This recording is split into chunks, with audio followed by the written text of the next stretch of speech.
எல்லாருக்கும் வணக்கம். இன்றைக்கும் மெய்ப்பனின் சத்தம் என்ன அப்படின்றத பார்ப்போம். மெய்ப்பனின் சத்தம், ஒரு மெய்ப்பன் எதுக்கு ஒரு சத்தம் கொடுப்பாரு? மெய்ப்பன்னா யார்? ஆடுகளை மேய்ப்பவர் தான் மெய்ப்பன். ஆடுகள் வழி தவறி போகும்போது அது போய் குழியில் விழுந்துடக்கூடாதுன்றதுக்காக ஒரு சத்தம் வரும்.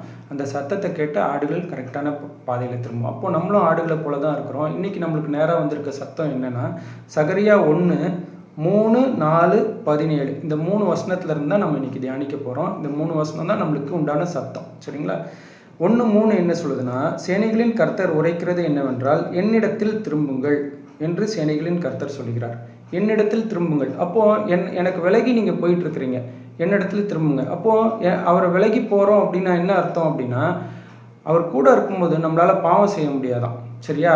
அப்போது உடனே என்ன பண்ணுறோம்? அவரை விட்டு விலகி போகிறோம். விலகி போயிட்டு பாவம் செஞ்சுக்கிட்டே இருக்கோம். என்னெல்லாம் பாவம் செஞ்சுக்கிட்டு இருக்கிறோம் அப்படின்னு பார்த்தீங்கன்னா, உங்கள் உடம்பை கெடுக்கக்கூடிய என்ன விஷயமா இருந்தாலும் அது பாவம் தாங்க. ஒருவேளை அது சிகரெட்டாக இருக்கலாம், அது ட்ரிங்க்ஸாக இருக்கலாம், அது விபச்சாரமாக இருக்கலாம், இல்லை அதிக சாப்பாடாக இருக்கலாம், இல்லை இன்னொருத்தனை பற்றி குறை சொல்கிறதா இருக்கலாம், முறுமுறுக்கிறதா இருக்கலாம், இல்லை இன்னொருத்தங்களை திட்டுறது, அசிங்கமாக பேசுறது, கெட்ட வார்த்தைகள் பேசுகிறதா இருக்கலாம். இது எல்லாமே பாவம். இதெல்லாம் இருக்கும்போது அவரால் உங்ககிட்ட வர முடியாது.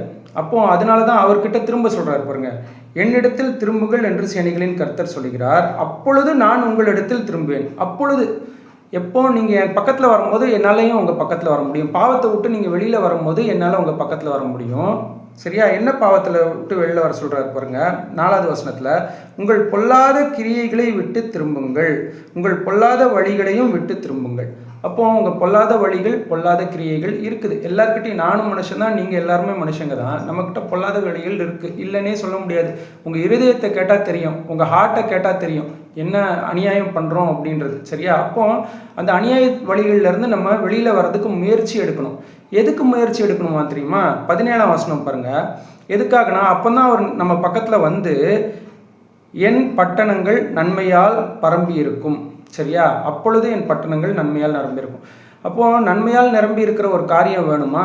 பொல்லாத வழியை விட்டு வெளியில் வாங்க. சரியா? அதே மாதிரி சியோனை தேற்றரவு பண்ணுவார். தேற்றரவு பண்ணணுமா? திக்கற்ற நிலைமையிலேருந்து உங்களை தேற்றணும். உங்களுக்கு உங்கள் இருதயத்தை தேற்றணுமா? அந்த காரியமும் நடக்கும். இன்னும் எருசலேமை தெரிந்து கொள்வார். உங்களை தெரிந்து கொள்ளணுமா? தெரிந்து கொள்ளணும் அப்படின்னா உங்களை செலக்ட் பண்ணணும், உங்களை ஆசீர்வதிக்கணுன்றது தான் அவருடைய எண்ணம். உடம்பு சரியில்லை அப்படின்னா டாக்டர்கிட்ட போய் எவ்வளோ வேகமாக நம்ம அதை சரி பண்ணுறோம்.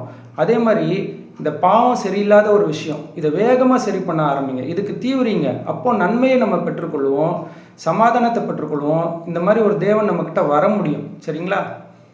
நன்றி. ஆமீன்.